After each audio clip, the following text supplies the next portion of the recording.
Welcome to VL Academy.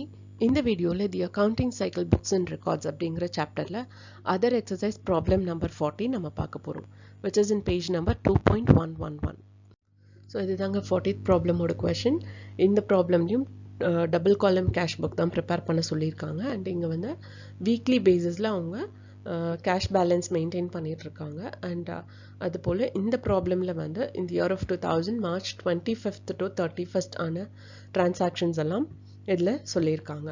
And கையில் question வச்சுக்கோங்க, நான் எல்லா வீடியோலையும் சொல்கிறது தான். கையில் கொஷின் டெக்ஸ்ட் புக் வச்சுக்கோங்க, இல்லை அப்படின்னா வீடியோ பாஸ் பண்ணி இந்த கொஷினை காப்பி பண்ணி வச்சுக்கோங்க. அப்படின்னா தான் எக்ஸ்பிளைன் பண்ணுறப்போ உங்களுக்கு ஈஸியாக புரியும். ஸோ இங்கே 2 காலம் கேஷ் புக்கில் வந்து எந்த டேட்டில் இந்த டிரான்சாக்ஷன் நடந்ததுங்கிறத காமிக்கிறதுக்கு டேட் காலம் இஸ் மஸ்ட். அண்ட் என்ன மாதிரியான டிரான்சாக்ஷன் நடந்ததுன்னு மென்ஷன் பண்ணுறதுக்கு particulars is very important. And RN is receipt note. அதாவது இப்போது எல்லா ரெசிப்ட் அமௌண்ட் ரிசீவ் பண்ணுறது பிஸ்னஸ்குள்ளே வர கேஷ் எல்லாத்தையுமே வந்து நம்ம டெபிட் சைட் போடுவோம். அப்போ என்ன இதில் ரிசீவ் பண்ணியிருக்கோம் அப்படிங்கிறதுக்கு, இப்போ ஃபார் எக்ஸாம்பிள் நம்ம சேல் பண்ணியிருக்கோம் அப்படின்னா அதுக்கு வந்து நாம் என்ன பண்ணுவோம், ஒரு பில் போட்டு கொடுப்போம். ஓகே, அந்த பில்லில் கார்னரில் ஒரு நம்பர் இருக்கும், அந்த நம்பர் தான் ரெசிப்ட் நம்பர். இல்லை இப்போ வந்து இந்த ப்ராப்ளமில் பார்த்தீங்கன்னா ரயில்வே அத்தாரிட்டி நமக்கு ஒரு அமௌண்ட் கொடுத்துருக்காங்க for some good purpose, that is received and compensation from railway authority. So compensation receive பண்ணியிருக்கோம் அப்படின்னா அப்போ அதுக்கு நம்ம பில் போட்டு தர முடியாதுல்ல, பொருளை விற்றா தான் பில் நம்ம போடுவோம். அப்போ என்ன பண்ணணும், இந்த ரெசிப்ட் நோட்லேயே வந்து ஒரு பில் எடுத்து அதில் என்ன சொல்கிற ரயில்வே அத்தாரிட்டி அப்படின்னு போட்டு அது இவ்வளோ ரூபாய் அவங்க கொடுத்துருக்காங்க இந்த பர்பஸ்க்காக அப்படிங்கிறத மென்ஷன் பண்ணி நம்ம வச்சுக்கணும். ஸோ அந்த மென்ஷன் பண்ண இதில் கார்னரில் ஒரு நம்பர் இருக்கும் இல்லையா, அந்த நம்பர் தான் நாம் இங்கே காமிக்கணும். Okay, that is called receipt note and ledger folio. So நம்ம ஜர்னல் என்ட்ரி போட்டு அதுலேருந்து லெஜர் போஸ்ட் பண்ணி அதில் இருக்கிற கேஷ் டிரான்சாக்ஷன்ஸை மட்டும் எடுத்து இந்த கேஷ் புக்கில் நம்ம காமிப்போம். அப்போ லெஜர் ஃபோலியோவில் லெஜர் புக்கில் வந்து எந்த பேஜ் நம்பரில் இந்த டிரான்சாக்ஷன் இருக்கோ அந்த பேஜ் நம்பர் எடுத்து இந்த லெஜர் ஃபோலியோ காலமில் நம்ம போடணும். ஓகே, ஏன்னா இங்கே ஏதாவது டவுட் இருந்ததுன்னா நம்ம அந்த லெஜரில் போய் பார்ப்போம். அண்ட் அந்த லெஜரில் ஏதாவது டவுட் இருந்ததுன்னா அதில் ஜேர்னல் ஃபோலியோன்னு ஒரு காலம் இருக்கும், அதில் வந்து அந்த ஜேர்னல் என்ட்ரி ஜேர்னல் புக்கில் எந்த பேஜ் நம்பரில் போட்டிருக்கோமோ அந்த பேஜ் நம்பர் அங்கே மென்ஷன் பண்ணியிருப்பாங்க. அப்போ உடனே அதை எடுத்து நம்ம அந்த ஜேர்னல் என்ட்ரியை பார்ப்போம். ஓகே, ஸோ அது மாதிரி தான் everything is link towards the journal entry. Journal என்ட்ரியிலேருந்து தான் இது எல்லாமே வருது. ஓகே, ஸோ அதனால லெஜர் ஃபோலியோ இங்கே வந்து இதுக்கு previous way of recording the transaction வந்து லெஜர்.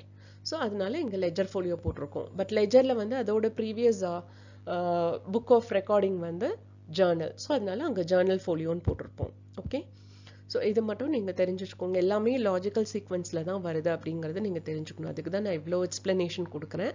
பட் நீங்கள் இந்த ஃபார்மேட் மட்டும் தெரிஞ்சு வச்சுக்கோங்க. And next one is discount allowed. நம்ம சேல் பண்ணியிருக்கோம், அதுக்கு நம்ம காசு ரிசீவ் பண்ணுறோம், அவங்க ஒழுங்காக பே பண்ணியிருந்தாங்கன்னா அவங்களுக்கு நம்ம ஒரு டிஸ்கவுண்ட் கொடுப்போம். Okay, that is discount allowed. And cash receive பண்ணுறோன்னா அது கேஷ் காலமில் நம்ம போடணும். And again on credit side date particulars VN அப்படிங்கிறது வந்து வவுச்சர் நோட். இப்போது வவுச்சர் நோட் அப்படின்னா என்ன, இல்லை வவுச்சர் நம்பர்னா என்ன அப்படின்னு பார்த்தீங்க அப்படின்னா, இப்போ வந்து நீங்கள் சென்னை சில்க்ஸ் ட்ரெஸ் எடுக்க போகிறீங்கன்னு வச்சுக்கோங்களேன், அங்கே லைனாக ஒரு 4-5 பேர் கேஷியர்ஸ் இருப்பாங்க கேஷ் ரிசீவ் பண்ணுறதுக்கு. அப்போது அவங்க கையில் தான் கேஷ் இருக்கும். அப்போ அங்கே திடீர்னு ஒரு எக்ஸ்பென்சஸ் இருக்குது, டியூப்லைட் எரியல அப்படின்னா டியூப்லைட் வாங்கணும். அப்போ அங்கே இருக்கிற பர்சன் வந்து சார் டியூப்லைட் எரியல அப்படின்னா the higher official has to decide. Okay, decide பண்ணி டியூப்லைட் வாங்குறதுக்கு காசு கொடுங்கன்னு அந்த கேஷியர் கிட்ட சொல்லுவாங்க. அப்போ அந்த கேஷியர் வந்து டியூப்லைட் வாங்குறதுக்கு காசு கொடுக்குறாங்க. அப்போ அந்த காசு வெளியில் போகுது அப்படின்னா என்ன பர்பஸ்க்காக வெளியில் போகுது அண்ட் யார்கிட்ட கொடுக்குறோம், who is responsible for that money, அந்த காசுக்கான பொருள் வந்துருச்சா அது போட்டாச்சா அப்படிங்கிறதெல்லாம் செக் பண்ணுறதுக்கு யார் ரெஸ்பான்சிபிளோ அவங்க தான் அந்த வவுச்சரை ஃபில் பண்ணுவாங்க. Has been paid for buying tubelight to this person by this person அப்படின்னு சொல்லி யார் ரெஸ்பான்சிபிளோ அவங்க சைன் பண்ணுவாங்க.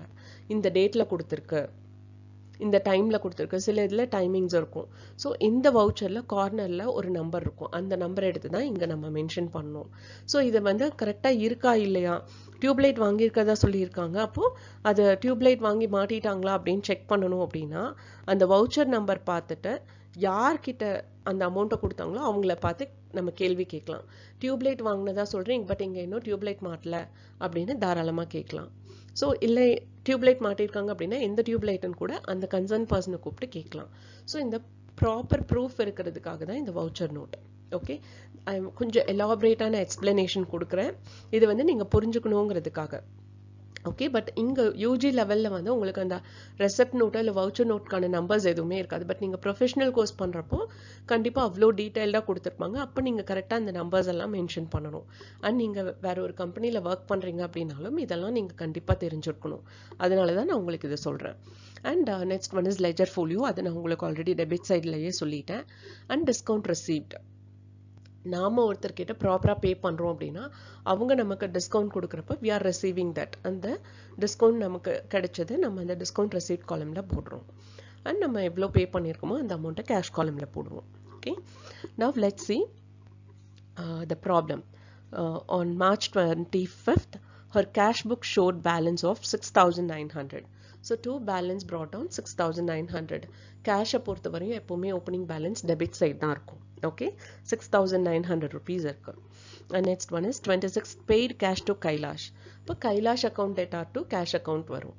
அப்போ அங்கே கைலாஷை டெபிட் பண்ணியிருக்கோன்னா இங்கே கிரெடிட் சைடு நம்ம காமிக்கணும். March 26th பை கைலாஷ் அக்கௌண்ட்னு போட்டு 1,428 rupees கேஷ் காலமில் போடணும். And discount receive from him is 72 rupees. அது டிஸ்கவுண்ட் ரிசீவ் காலமில் நம்ம போடுறோம். And 29th paid salaries, it's a payment. So அதை கிரெடிட் சைட் நம்ம பை சேலரிஸ் அக்கௌண்ட்னு போட்டு கேஷ் காலமில் அந்த அமௌண்ட்டை போடுறோம், 5,025 rupees. அண்ட் ட்ராயிங்ஸ், பெய்ட் சேலரிஸ்க்கு அப்புறம் கேஷ் சேல்ஸ்ன்னு ஒன்று இருக்குது on 30th. ஸோ அது வந்து cash account data to sales account. அப்போ இங்கே டெபிட் சைட் வந்து March 30th டு சேல்ஸ் அக்கௌண்ட்னு போட்டு அந்த அமௌண்ட்டை கேஷ் காலமில் போடுறோம், 11,370 rupees. அதுக்கப்புறம் 30th வந்து withdraw cash for private expenses, அதாவது ட்ராயிங்ஸ். அப்போ அதுக்கு என்ன என்ட்ரி வரும் அப்படின்னா drawings account data to, drawings அப்படிங்கிறது வந்து ஓனர் எடுக்கிறது. ஓகேவா, ஓனர் அவரோட யூஸ்க்காக எடுக்கிறது தான் ட்ராயிங்ஸ்னு சொல்லுவோம். அதனால அதை டெபிட் பண்ணிட்டு நமக்கு வந்து கேஷ் வெளியில போகுது, அதனால அதை கிரெடிட் பண்ணுவோம். ஸோ இங்கே வந்து ட்ராயிங்ஸ் வந்து கேஷ் வந்து நமக்கு withdraw cash for private expenses, அப்போ கேஷ் நமக்கு வெளியில போகுது. ஓகே, அப்போ என்ன பண்ணுவோம், drawings account data to cash அக்கௌண்ட்டை, கேஷ் வெளியில போறதுனால கேஷை கிரெடிட் பண்ணுவோம் ஜேர்னல் என்ட்ரியில். அப்போ அங்கே ட்ராயிங்ஸ் டெபிட் பண்ணுறப்ப இங்கே வந்து கிரெடிட் சைடில் நம்ம காமிப்போம் பை ட்ராயிங்ஸ். ஒரு சின்ன கன்ஃபியூஷன், பட் அது கிளியர் பண்ணிட்டேன். Okay, drawings account data to cash account journal entry வரும். அங்கே ட்ராயிங்ஸை டெபிட் பண்ணதுனால இங்கே நாம கிரெடிட் பண்ணுறோம். That is March 30th. அது வந்து 1,020 rupees. அடுத்தது பார்த்தீங்க அப்படின்னா received as compensation from railway authority, that is 4,380 rupees. So அது வந்து March 31st நடக்குது. ஸோ டு ரயில்வே அத்தாரிட்டி, அதுவும் ஸ்பேஸ் இல்லாதனால நான் ஜஸ்ட் ரயில்வேன்னு போட்டிருக்கேன். பட் நீங்கள் வந்து ரயில்வே அத்தாரிட்டி அக்கௌண்ட்டுன்னு போட்டுக்கோங்க. ஓகே, அண்ட் த கேஷ் காலம் இஸ் 4,380 rupees. இது நம்ம ரிசீவ் பண்ணுறதுனால டெபிட் சைட் போட்டிருக்கோம். அண்ட் அகெயின் சாந்திலால் கிட்ட இருந்தும் நம்ம கேஷ் ரிசீவ் பண்ணுறோம், தட் இஸ் 3,975 rupees. அண்ட் அவங்க கிட்ட இருந்து நம்ம டிஸ்கவுண்ட் நாம கொடுக்குறோம். ஓகே, அவங்க கேஷ் ப்ராப்பராக கொடுத்ததுனால நாம அவங்களுக்கு டிஸ்கவுண்ட் கொடுக்குறோம். எவ்வளோனா 75 rupees. ஸோ அது டிஸ்கவுண்ட் அலவுட் காலமில் நம்ம மென்ஷன் பண்ணணும். ஸோ இப்போ ரெண்டு சைடும் நம்ம டோட்டல் பண்ணோம் அப்படின்னா, கேஷ் காலம் டோட்டல் பண்ணோம் அப்படின்னா we are getting a balancing figure of 19,152 rupees on credit side. Okay, நம்ம 26,625 rupees ரிசீவ் பண்ணியிருக்கோம். அதில் வந்து நம்ம கையில் இருக்கிறது 19,152 rupees. Rest of the amount we have made as a payment to Kailash and for salaries and taken for personal use. Okay, and grand total on both the sides is 26,625 rupees. And discount allowed எவ்வளோன்னு பார்த்தீங்கன்னா 75 rupees and discount received வந்து 72 rupees. இந்த video watch பண்ணதுக்கு ரொம்ப ரொம்ப thanks. இந்த video நிஜமாவே இன்ஃபர்மேட்டிவா இருக்குன்னு ஃபீல் பண்ணீங்கன்னா லைக் பண்ணுங்க, ஷேர் பண்ணுங்க அண்ட் சப்ஸ்கிரைப் பண்ணுங்க. அண்ட் மறக்காம பெல் பட்டன் கிளிக் பண்ணுங்க. ஒன்லி தென் நான் என்னென்ன ப்ராப்ளம் அப்லோட் பண்றேன் அப்படிங்கிறது உங்களுக்கு நோட்டிஃபிகேஷன்ல வரும். Thank you once again.